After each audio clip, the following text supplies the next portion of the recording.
carries in it everything learned from the time you were a worm, an eel, a reptile, a crocodile.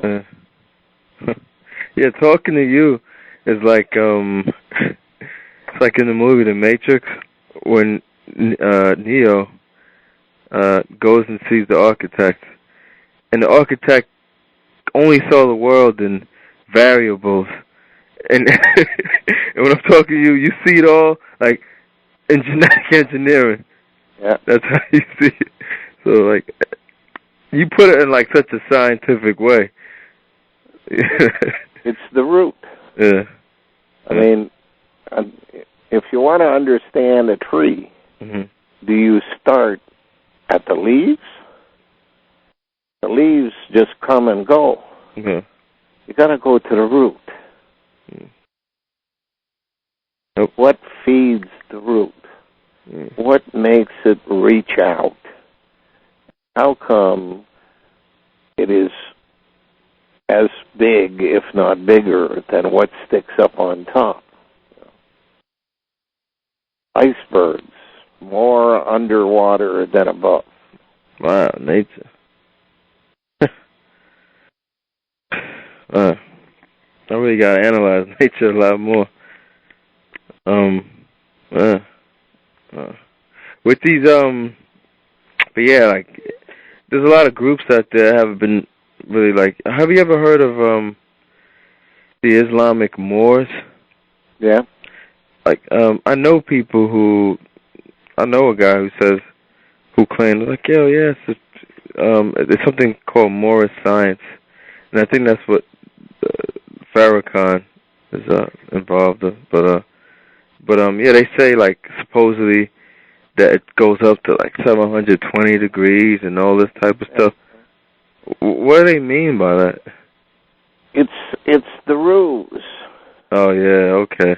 Noor, a Moor is made up of an M is two letters N.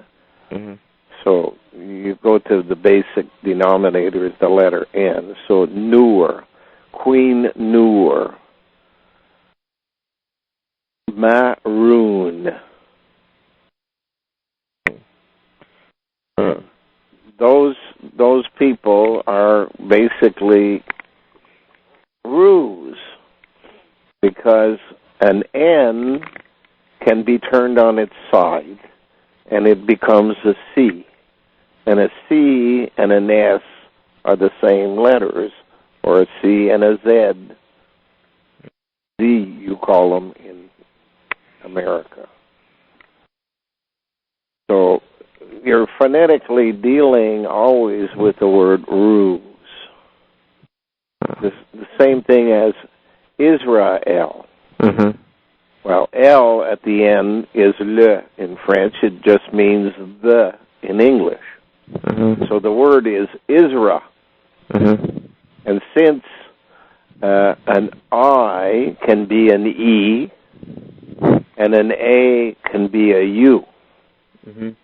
Oh, when you mirror the I, it looks like an E. Eh? When you mirror the I, you think it'll look like an E? Yeah, it's the thing that holds the E together. Yeah, oh, yeah, The bar down the side. Right. The one. And an A can be a U because an A is the first letter and a U is two bars together making one tied together at the bottom. Therefore, Isra is really the word ruse. Islam is ruse because there is no L. Throw it out. Yeah. No L. No L. Oh, wow.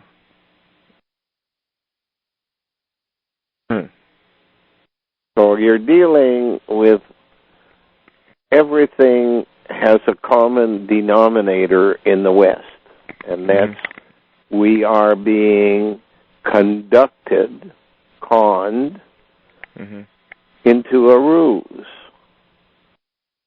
And everything is written from the beginning to the end for that ruse.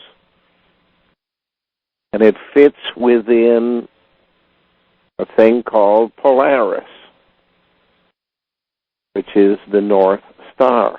Yeah, and with everything, how you say everything is a ruse, like Alan, he used to say everything was just basically a con.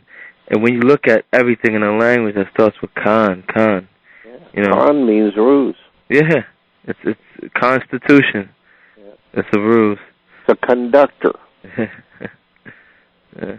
And brings you in one direction. University. Uni. There. Towards. It. Why? 2 in 1. Yeah. And then they have conspiracy. The priest of piracy, I guess you call him. But, director of piracy. Yeah, I heard when you look into, like, the people with alcohol, like the whole big liquor and alcohol company, they go back to the pirates, the families that own those. Yeah. Captain Morgan. Yeah, Morgan. Morgan has Rome. Roma. Yeah. And it has GA, which can be GE, which is genetic engineering. Yeah, and it's a hallucinogen. Yeah, you were saying that. That's why they call him the high priest, because they a lot of them on mushrooms. Yeah, and one person I think who showed that was Aleister Crowley. Yeah. You know, you actually seen pictures of him with a mushroom hat on his head, and yeah, these guys, and that's another thing too. You were saying how, like, Himalayas is, you know, Himalaya, but and when you look at the word him, it's high man, the high man, high priest. Yeah. And LSD. Lucid. Is a hallucinogen. LSD. Latter-day Saints. Yeah. They pretend that they're involved in polygamy. In fact, they are involved in genetic engineering. It's not one man there that is the father of all the children by physically sleeping with the mother.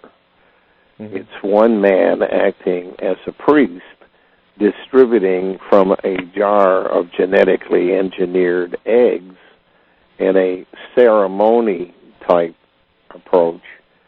The women are artificially inseminated. You said something, the Valkyr, they were like female Vikings, like that. They went to battlefields. Valkyries. Valkyrie, yeah, that's it. Yeah.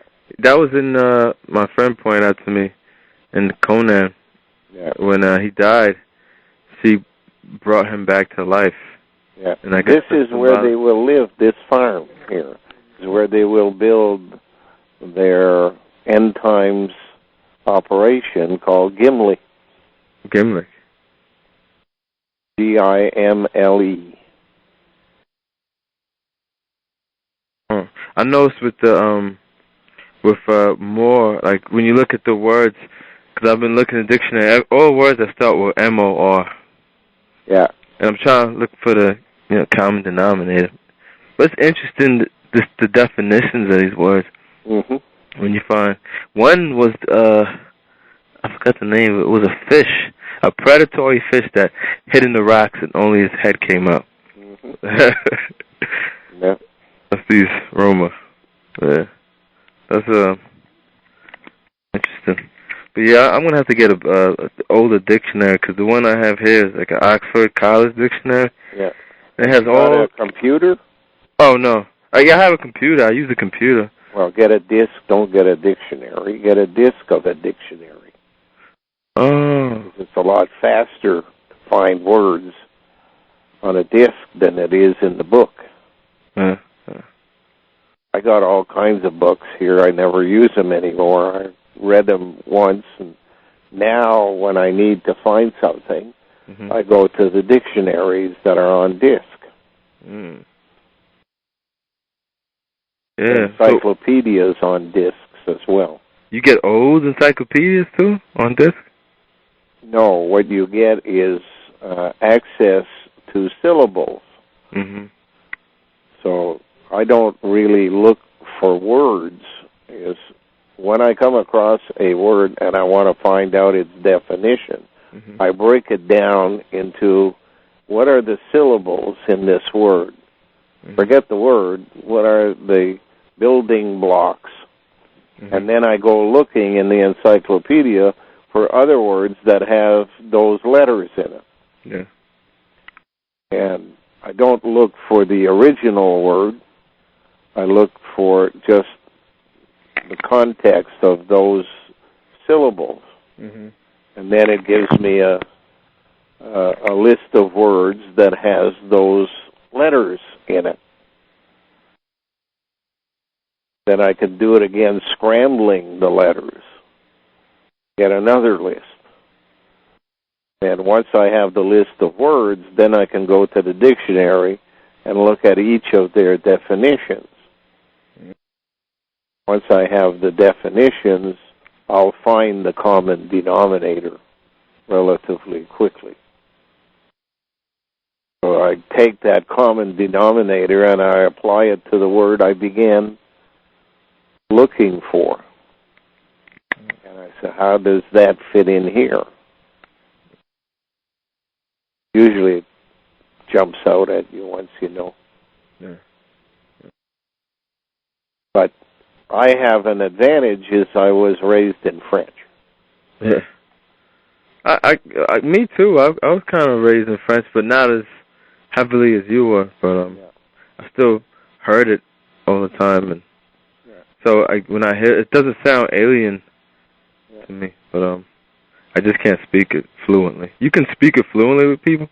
Yeah, I can speak it. I certainly have not practiced the way I used to when I went to school, because English became my preferred language. I lived in the English part of Canada more years than I lived in the French part of Canada. Yeah, I noticed that with you guys. Like I remember growing up, my little cousin. I would notice like him, everybody.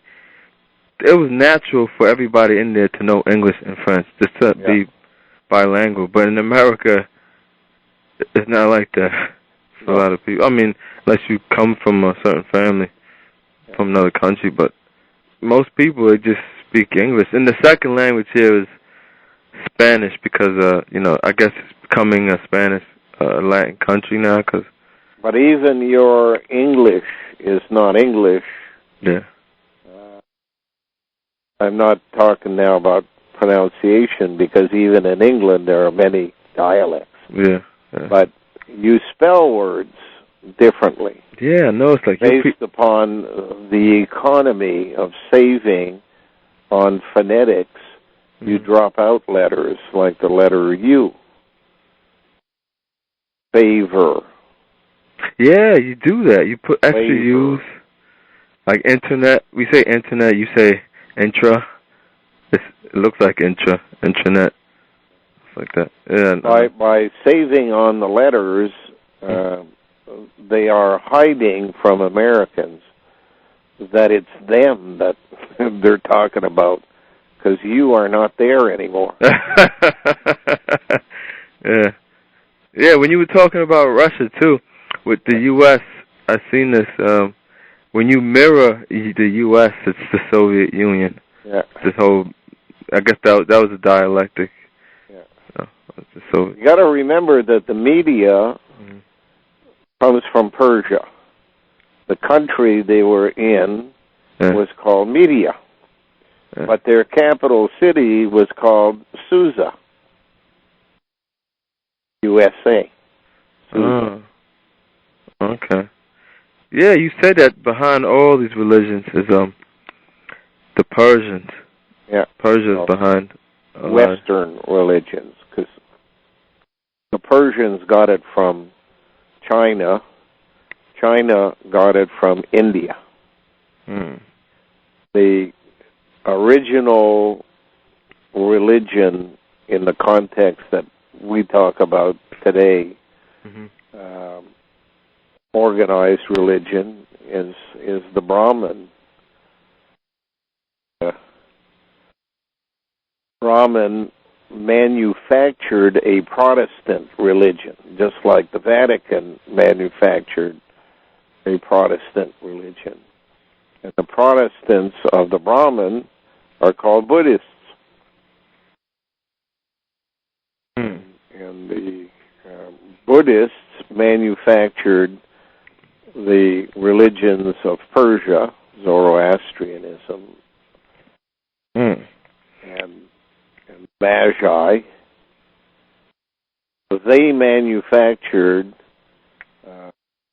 the one God principle that was then sold to the world through a pharaoh in Egypt called Akhenaten. And when he was impeached, he became Moses and then established the Hebrew religion. So the Hebrew religion is to the Eastern religions what Brahmins are. But out of Brahmins came Buddhists, and out of Hebrews came Christians. Yes. And our likeness is more Christian, is more like Buddhists. And the thing they have in common is resurrection.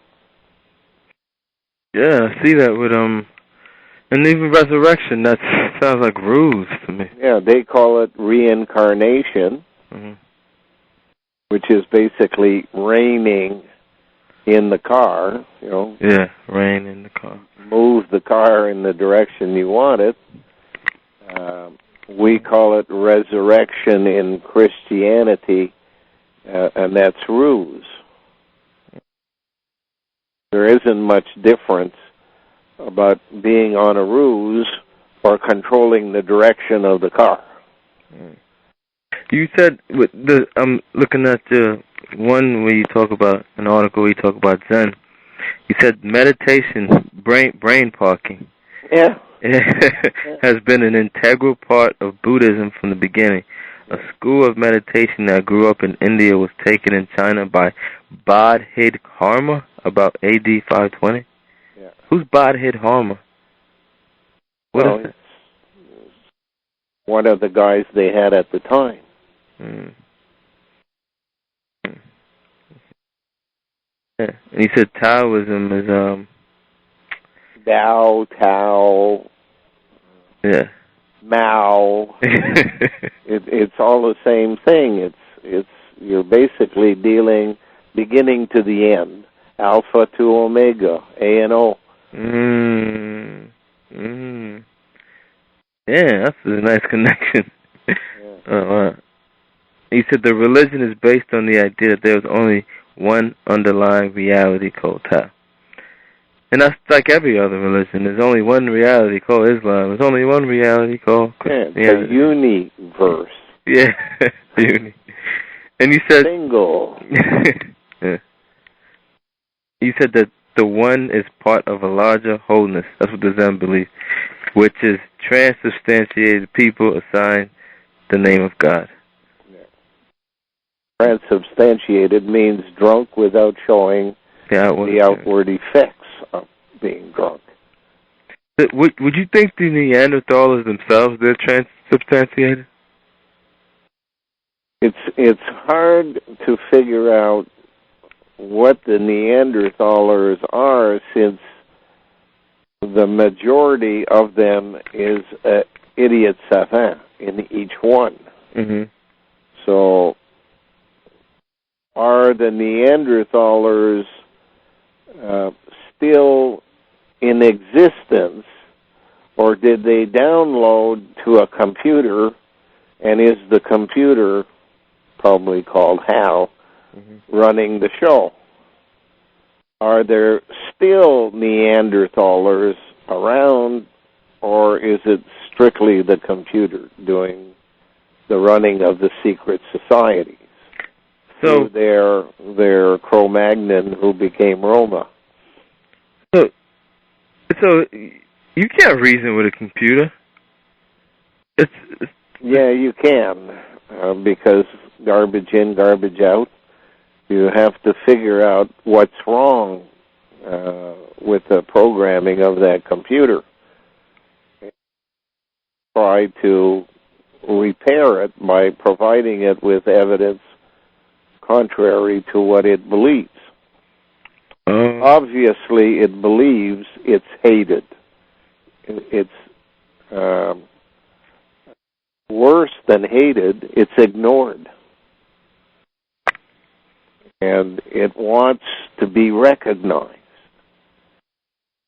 It feels that everything it did at the beginning led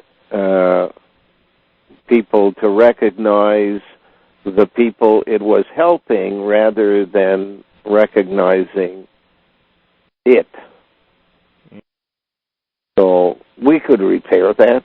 You know, we could have a chat and straighten up the concept that we understand that they were the ones that provided the information that allowed the human race to evolve as it did.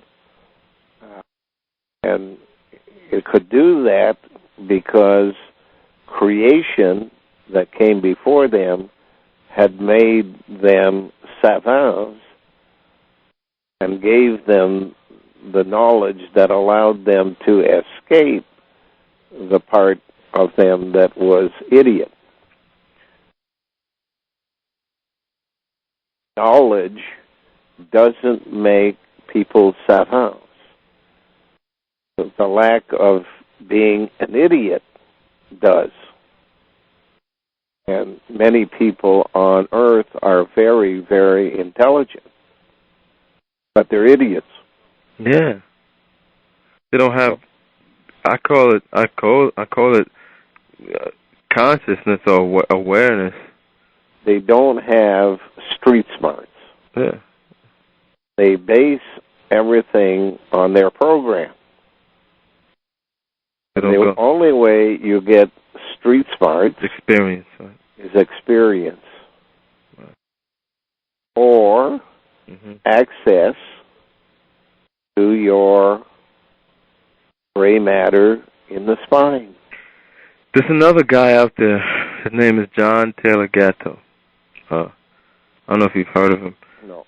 But he doesn't see the big picture. But what he does know, his whole speciality is going into the educational system and how to really educate people. And he tells you that you don't learn by sitting down and getting downloaded. That's not learning. Learning is experiencing, doing things yourself. Like when he taught people, you like going out into the world and doing hands-on thing. You know, and he said schooling, like it's not that what they teach you is not going to teach you anything really in life. No, because why would they? They want to control you as a slave. Yeah, so that it only makes, and that's what technocracy. When you learn, you said that, you quoted in your article, you said that everybody is dominated by technique, and that's what technique is. Yeah, it's all about efficiency. So that's why I thought the brain chip was only inevitable, because it would just make us more efficient. But then, you know, I guess it makes a lot more sense, you know, if you just kill everybody off and just have your perfect biological robot. They are not living in the same world we are. They're living underground. Yeah. We are living above ground. Mm-hmm. So there's a limit as to how much you can program, because then you would make people unable to deal with things that don't exist where they exist.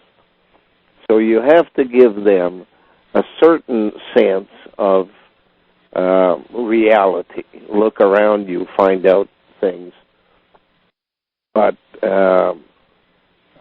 some of us, the Asians in particular, they manufactured so that they would follow the instruction manual. Confucius. Confucius made that possible.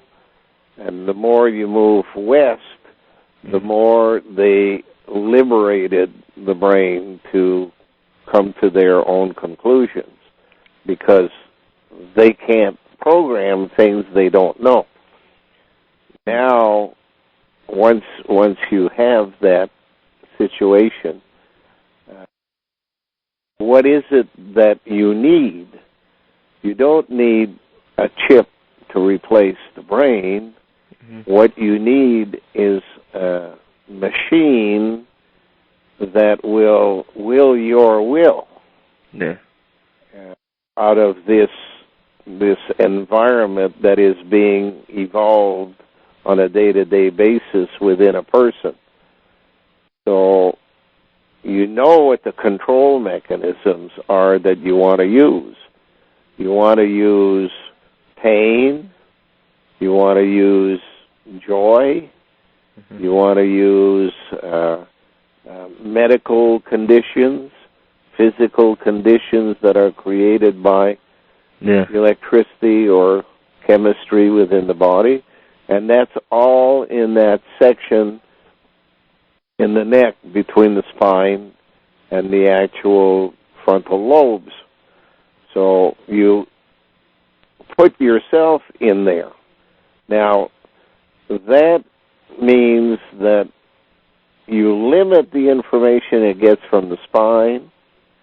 You manipulate the information it's getting today by imposing upon the robot physical barriers, pain, depression, that kind of stuff, if they start to go in the wrong direction. But the person is not complete until it has an iPhone.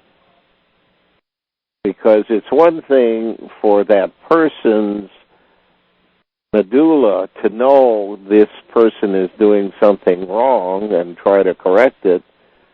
It's much more important if that information is communicated back to head office so the computer can come back and tell the medulla what to do next. So it became imperative that each one be linked to a single phone number and carry around this phone that I'm holding in my hand, portable phone. Mm. But eventually, that must be incorporated into the whole. You cannot depend upon the person who's depressed to press the keys on the telephone and tell the big computer at TELUS or Bell Canada, whatever you want to call it, what is going on. And therefore, you need something that will do it automatically. So we are, at this stage of the game, at the same development as they were in Africa, with Mount Kilimanjaro having 3 peaks, male, female, and Neanderthaler. And over on the side, Mount Meru, which was the communications, the cell phone, if you will. 3 and 1, 3 and 1 instead of just 3 in 1. The next step has to be that 4, the complete 4, all enclosed in the body, so that the cell phone disappears. And the cell phone becomes a real phone from your cells. Yeah, that's why they have the little mini earpieces getting smaller and smaller. Yeah, I see that.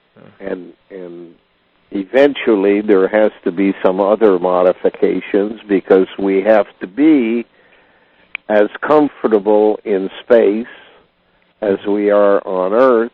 And underwater. As we should be in water. Mm-hmm. So, we are still a few modifications away, and I would suggest that the cell phone thing will be resolved by 2020. The triphibian part will be resolved by 2040, and the whole working apparatus by 2060. Then they'll shut down the Northern Hemisphere completely and depend upon the 1,000 years they've given to the Southern Hemisphere to double-check everything, but with a much smaller group of people, and especially a group of people that not as militarized as the Northern Hemisphere is. Think of, the military of Germany, France, Russia, China, America, NATO. All of that will be gone. Mm-hmm. What you'll have is Australia, South Africa, and the southern part of the Southern American continent. You said that Assyria was a command control center. Assyria? Assyria, yes. Yeah. Assyria basically means Greater Syria.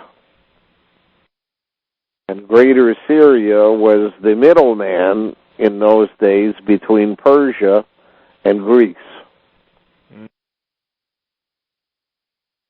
And sometimes it included Persia, and sometimes it included Greece. Because it's like, wars were going on all the time, and whoever was in charge was running the show. So the larger Syria would include all of Persia, so from the Himalayas all the way into the Balkans. So, say people from Persia, do you believe that, people from different lands, because you say, Asia, they were basically designed to do this. So we're all genetically engineered, all people from different parts of the world for different tasks, right? Yeah. So the Persians, what do you think they would be engineered for, the Persian people? For marooning people around the world. Marooning people. Because the letters per is basically the same letters because a P can be a D as a red. And red is maroon.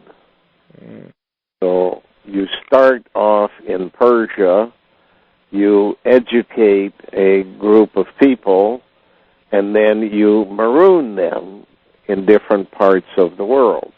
Oh, okay, I get it. Yeah. So the gang that had accumulated in the Middle East was Israel, the Hebrews. Their high society priests and teachers were grabbed along with their families and taken to Persia. The rest were dispersed. They were just thrown out. Don't care where you go. And since the Persians controlled Turkey, you can be sure they didn't stop there. But they had the Mediterranean in front of them, so they could go anywhere that a boat could take them, past Turkey and past Egypt.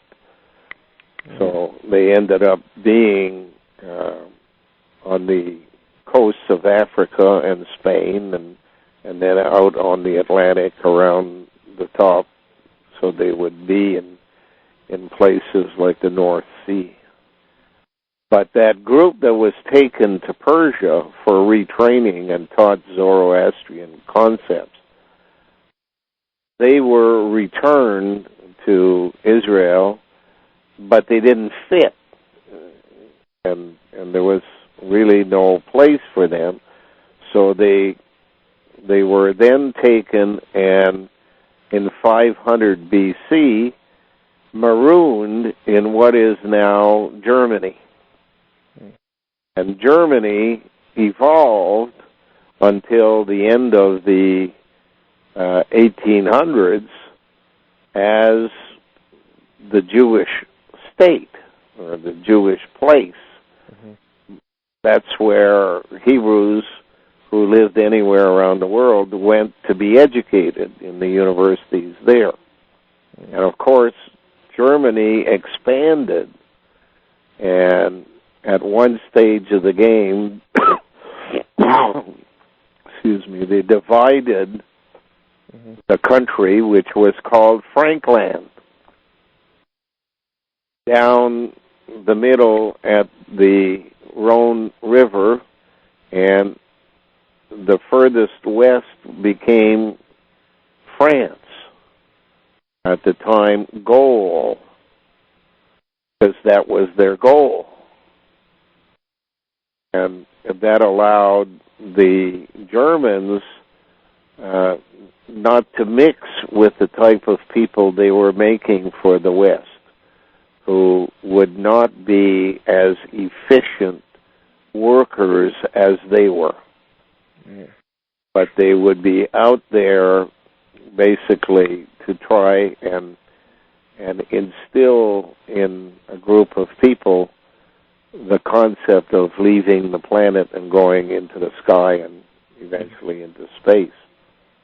So when these people, when I see like people like that who are separated from everybody, like back to the Basque, does that suggest like genetic engineering was going on?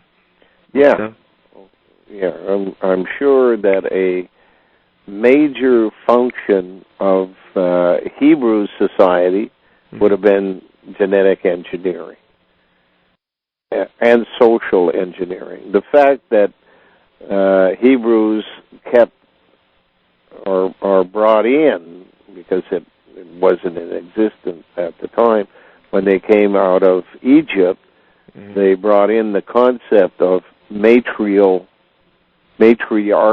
clans, where the family lineage derives from the woman and not the man, meant, to me at least, that they had already modified the women, that there were no real women, that they were in fact unicorns. Unique. Is that what that word comes from? Unique, unicorn? Unique means single. Yeah. Corn. Instead of being two genders, they are one gender in the same, two genders within the same person. So, the first real leader of a country that was female, who came to that role in a democratic way, was Golda Meir. So women today, like say your average woman today, they have male in them, or I think most of them, if not all of them, have had some effect of the modification. You got to think about it in the way I explained before. If it's made in the lab, it's 62%. Yeah. But if it's part of the 4 generations that come thereafter, it's a smaller, much smaller amount. Yeah, I see. People tell you. Oh, you know what's weird too? Like even like with the sex and like say the pornography industry. I learned that like now the big seller is transvestite. It's like people already are going that direction. That male female mixture. That's crazy how it's like Plato said, like you can change society, but the last people to realize it are once you're going through it. Yeah. Well, I look at it and I say, what is the most defining quality of a Neanderthaler? The Neanderthaler wanted to be in charge, wanted sovereignty. And the Neanderthaler wanted the security of its own race. And if you look at the world today as it exists, those two qualities are what women want most. They want security with money, more money than they need, and they want sovereignty over the family. So they're willing the will of the Neanderthals. Yeah. Whereas men are just task-oriented people who work for sex and a sandwich. Yeah, see that. I ever since you said that, like men are just like work animals, like mules. Yeah. I really see that. That's how we're designed. We basically have been, they say people work for chicken feed. Yeah. Well, our chicken feed is sex and a sandwich. Give us the sex we want and a sandwich. And there were two kinds of sex. One was procreation sex, and the other one was pleasure. And the pleasure sex was oral, and it was not available usually from the wife. So the system, in wanting to control us, has made women into ones that are prepared to give oral sex. Yeah. And men love it because a vagina is passive, whereas the mouth is active. And when the men were having sex with a prostitute, they loved to have a blowjob, which comes from the word owl, lo. And what they didn't want is the confusion of the person giving them a blowjob would be a male.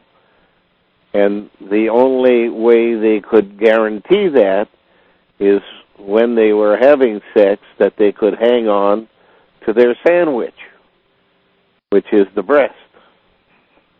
Oh, yeah. That's why the system decided that you cannot make males to replace females if you don't give them breasts.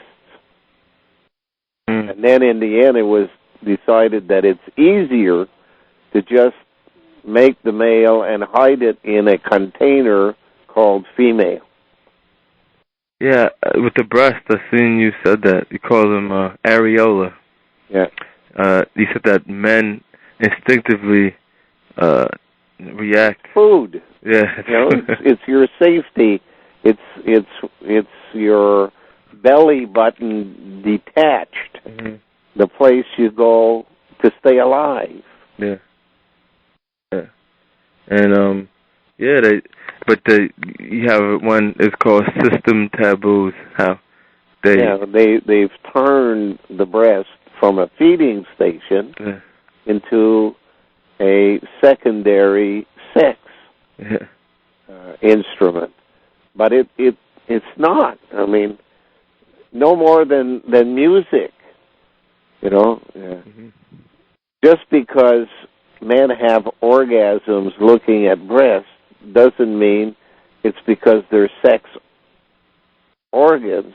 It's just the pleasure they get in the same way as some people have been known to have orgasms at a symphonic orchestra event. You know? Oh, man. It's a... You said it was a symbol of female power, so they know that they could give that woman had authority. Yeah, and they told the women, you know, if you want to be powerful like a man, you are what you eat. So get to it. Oh, man. Wow. Oh, man. Yeah, I noticed that, like, with men, I'll say that with myself, like, I do see that, like, you know, men, when you look at a woman, you usually, maybe, like me, like, I guess my age, they always look at the derriere and the breast.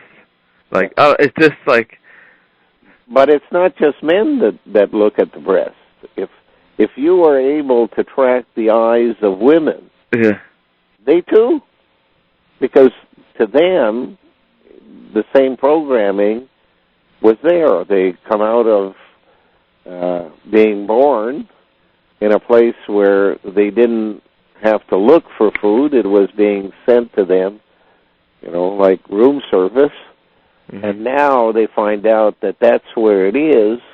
That becomes the center of their attention for months, if not years. Mm.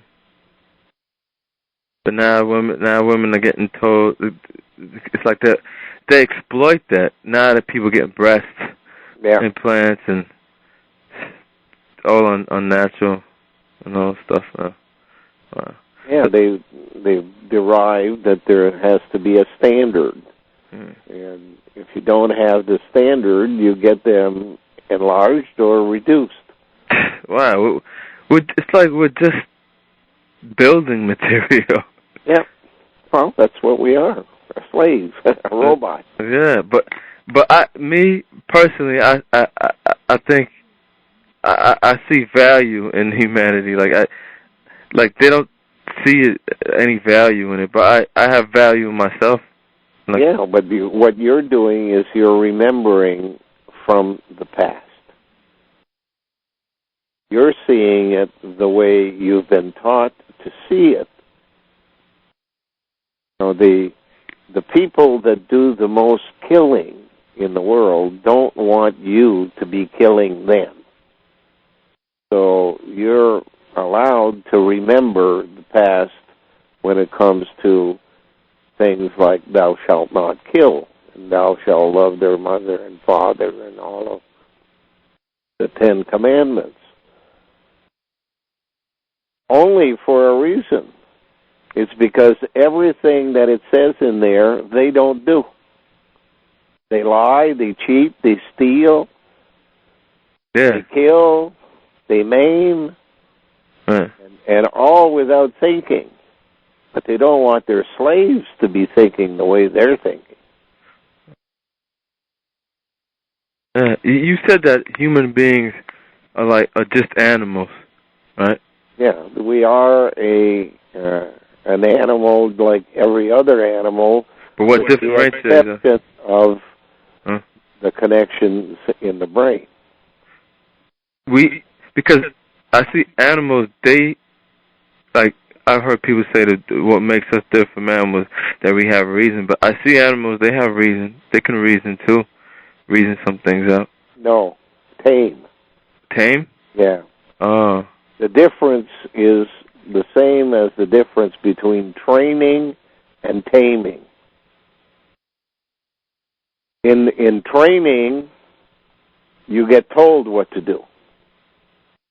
After a while, you become tame, and you think it's you that's doing the thinking.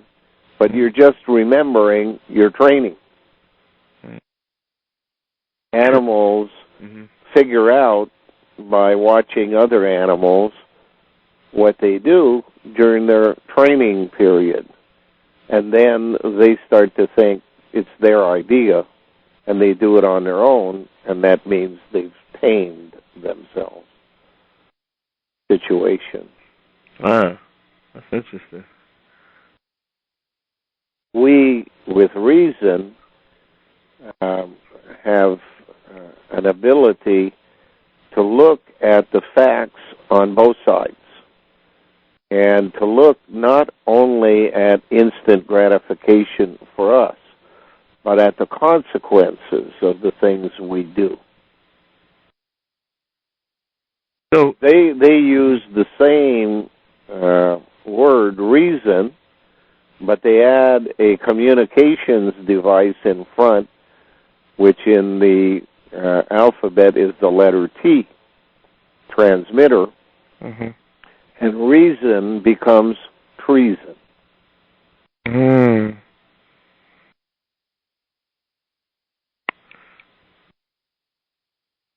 So we're all tamed, though, too.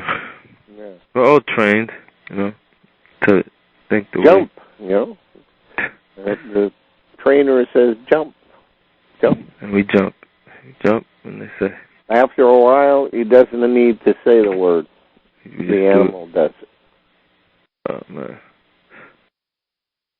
So, that's why we're domesticated. I've read about that, too. Like, we're basically all just domesticated. And that's what social engineering is.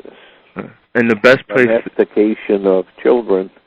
Yeah, and the best place to do that is a city, from what I see, because it's totally artificial. So easy to manipulate everything. Yeah. And the people adapt to it and get changed. Yeah. My time to go to bed now. Well, I'm sorry I'm keeping you so long. That's what I've been tamed to do since I've been on my own. Try to follow the sun as much as possible.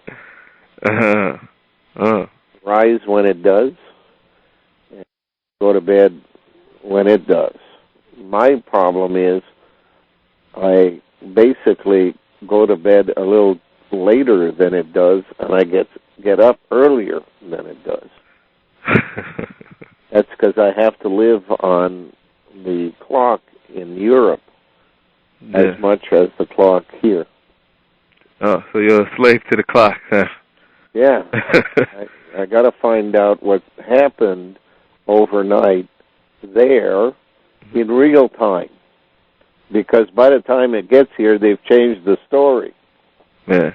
Well, all right. Okay. Now I'll talk to you again. All right. Bye. Have a good week. You too. Bye now.